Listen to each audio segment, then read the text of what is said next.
Hello दोस्तों, welcome back to the channel. Hope आप सब बहुत ही अच्छे होंगे। आपने व्लॉग का टाइटल तो देख ही लिया होगा। यस, कुछ ऐसा हुआ था कि मुझे एक्चुअली ये सब कुछ व्लॉग में इंक्लूड भी नहीं करना था, पर मैंने सोचा मेरी एक फैमिली है, यूट्यूब फैमिली, तो why not share everything with you all. जैसे मैं सब कुछ अच्छा भी शेयर करती हूँ, खुशियाँ भी शेयर करती हूँ, वैसे अगर कुछ टेंशन है तो वो भी शेयर करनी चाहिए। तो हम सच में बहुत ज़्यादा टेंशन में आ गए थे। कल ऐसा हुआ कि हस्बैंड अने को ड्रॉप करके स्कूल से घर वापस आए, और अराउंड आने के बाद में मतलब 8:30 8:40 तक वो वापस आ जाते हैं। और उसके बाद में फिर मैंने बस चाय वाय बनाई, ब्रेकफास्ट बनाया, और उसके बाद में हम बस ब्रेकफास्ट कर ही रहे थे तो वो रेडी होकर आए, क्योंकि उनको अपने कॉल्स ज्वाइन करने होते, तो ब्रेकफास्ट करने के तुरंत बाद में वो अपने कॉल्स ज्वाइन कर लेते हैं। तो हम बस ब्रेकफास्ट करने बैठे ही थे। उसके बाद में हमने जब कर लिया तो अचानक से स्कूल से फ़ोन आया अनय के कि अनय गिर गया है। तो हमें मतलब हस्बैंड को क्या लगा, थोड़ा बहुत गिर गया होगा, तो उन्होंने पूछा कि ओके कैसा है अभी। तो स्कूल में जो टीचर है उन्होंने बताया, ऑफिस से जो फ़ोन आया कि अनय अभी नर्स के पास में है और ज़्यादा चोट आ गई है उसको, तो आप स्कूल आ जाओ। जब ऐसा बोला उन्होंने तो मुझे ऐसा लगा पता नहीं कितनी बहुत ज़्यादा चोट आ गई है शायद। तो मन में ना घबराहट सी होने लगती है एज अ मदर। लेकिन यहाँ सब कुछ इतना दूर दूर है और कार भी नहीं है, तो इसीलिए हस्बैंड बोले तुम रुको घर पे, मैं ही जाके लेके आता हूँ उसको। तो जब वो गए वहाँ तो उन्होंने देखा कि अनय को ज़्यादा चोट आ गई थी। तो हुआ ये था कि अनय रिसेस में 10 बजे उसका रिसेस होता है, तो वो खेल रहा होगा, तो जस्ट जैसे ही रिसेस स्टार्ट हुआ था तो वो लोग झूले पे गए बच्चे लोग। और उसके बाद में वो स्विंग से ऐसे जो ऐसे वाला स्विंग होता है ना, उस पर झूला झुलाने लगे उसके फ्रेंड्स। तो बाई चांस बच्चों को नहीं समझ में आया, वो मना करता जा रहा होगा कि नहीं इट्स टू फास्ट और ग्रिप नहीं है, छूट रही है ग्रिप, लेकिन शायद बच्चों को नहीं समझ में आया। वो पुश करते रहे खेल में, तो उसकी ग्रिप छूट गई और वो जैसे ही गिरा तो उसका चश्मा टूट के यहाँ उसको अंदर तक लग गया, उसका कांच।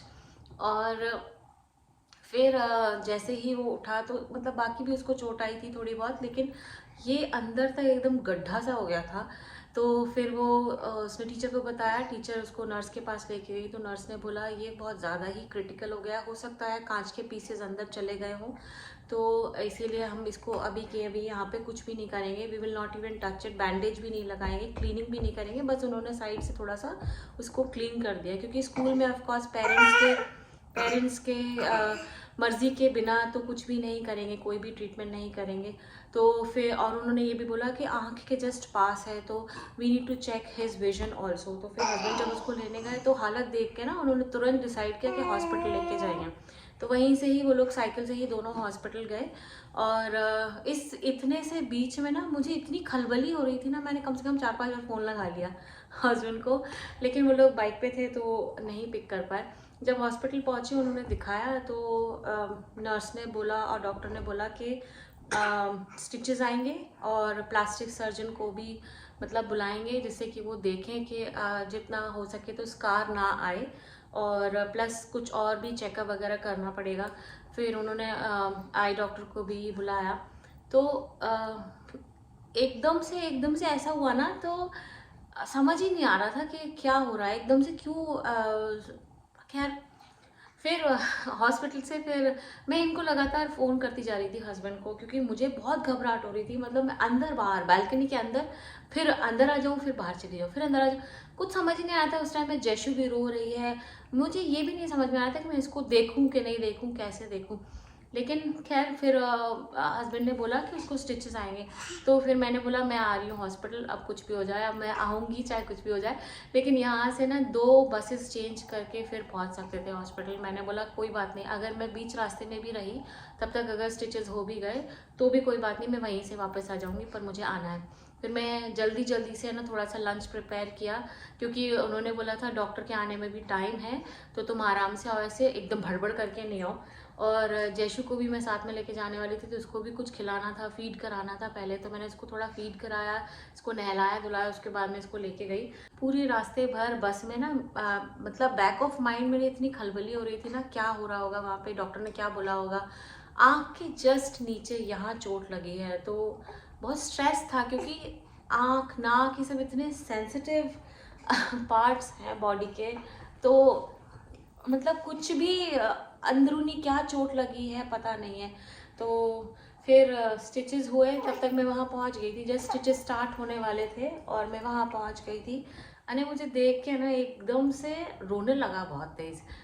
और उस टाइम पे मुझे ऐसा लगा कि सच में अ, बच्चों के लिए ना माँ से इम्पोर्टेंट या पापा से इम्पोर्टेंट कोई नहीं होता है। पेरेंट्स बहुत ही इम्पोर्टेंस रखते हैं लाइफ में, बहुत ज़्यादा।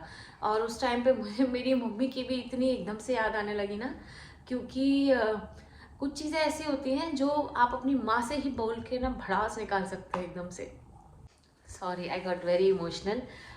तो फिर स्टिचेस हुए, अनेक बहुत दर्द हो रहा था ऑफ कोर्स, लेकिन उन्होंने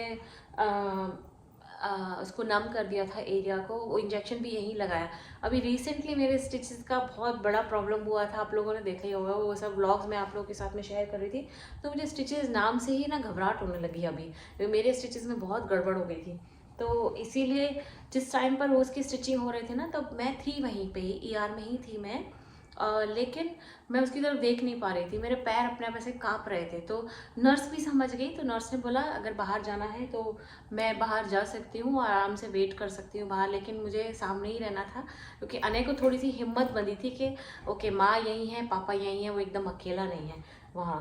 तो फिर बाद में स्टिचेस होने के बाद में हम लोग वेट करने के लिए बोला थोड़ा सा।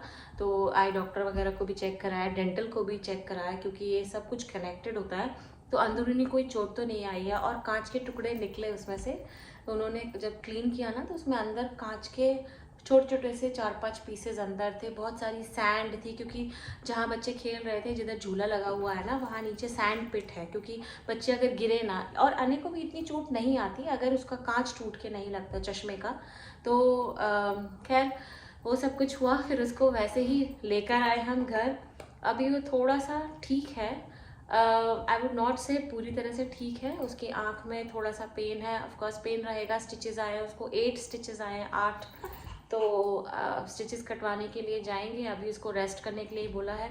2 दिन का उसको अपने आप ब्रेक मिल गया, सैटरडे संडे, क्योंकि ये फ्राइडे को हुआ, कल हुआ था, तो आज सैटरडे है, तो उसको थोड़ा ब्रेक मिल गया अभी। बस अभी डॉक्टर ने बोला है आफ्टर 8 डेज़ वापस से फॉलोअप के लिए वो स्टिचेस कट करके उसको देखेंगे कितना हील हुआ है अंदर, कितना नहीं हुआ है। और यहाँ पे एकदम खाल जो होती है ना, अंदर स्किन जो होती है ना, बहुत पतली सी स्किन होती है, तो वो स्किन पूरी निकल गई थी। तो अभी मैं जितना नॉर्मल बात कर रही हूँ ना, कल मेरा पूरा टाइम है ना, ऐसा बोलते हैं ना, चैन नहीं रहना, बिल्कुल भी सच में चैन नहीं था। इधर उधर इधर उधर इधर उधर खलबली सी हो रही थी, बहुत ज़्यादा घबराहट सी हो रही थी। एक तो यहाँ आकर अभी हम सेटल ही नहीं हो पा रहे हैं, बहुत सारे इफ्स एंड बट्स चल रहे हैं, बहुत कुछ चल रहा है, और वो मैं हर सब कुछ नहीं बता सकती ब्लॉग्स में। लेकिन यह है कि हाँ, हम धीरे धीरे सेटल हो रहे थे, अचानक से आने को चोट लग गई। तो आई डोंट नो क्या चल रहा है, मुझे तो खुद ही नहीं पता। एनीवेज अब वो थोड़ा ठीक है, बेटर है। और अकेले यहाँ पे मैनेज करना मुश्किल है। इनफैक्ट जब आप घर से बाहर रहते हैं ना, इंडिया से बाहर रहते हैं कहीं, तब रियलाइज़ होता है कि इंडिया में जो अपने फैसिलिटीज़ रहती है, इतनी सब कुछ आपको, अगर कुछ भी प्रॉब्लम है आप इंस्टेंटली आपको ना सॉल्यूशंस मिल जाते हैं। बाहर अगर आप कंट्री में रहो ना, इतने सॉल्यूशंस नहीं मिलते हैं। US was totally different than Europe. अभी यूरोप में ऐसा लोकल ट्रांसपोर्ट है ना, जैसे यूएस में तो है ही नहीं, जहाँ हम थे वहाँ था ही नहीं लोकल ट्रांसपोर्ट, तो कार के बिना चल ही नहीं सकता था। तो हमने सबसे पहले जाके कार ही ली थी कैलिफोर्निया में जब गए थे, अराउंड 1-1.5 हफ्ते के बाद में। वहाँ हमारे फ्रेंड्स थे बहुत सारे, तो सेटल होने में टाइम नहीं लगा था। जब मैं गई थी 2017 में, अने को लेकर, अने सिर्फ 2 साल का था, तो टाइम नहीं लगा था ज़्यादा सेटल होने में, क्योंकि वहाँ बहुत सारे फ्रेंड्स थे, हस्बैंड के कोलीग्स थे, उनकी फैमिलीज़ थी। पर यहाँ सब कुछ नया, कोई नहीं था यहाँ पर, तो मुश्किल हुई।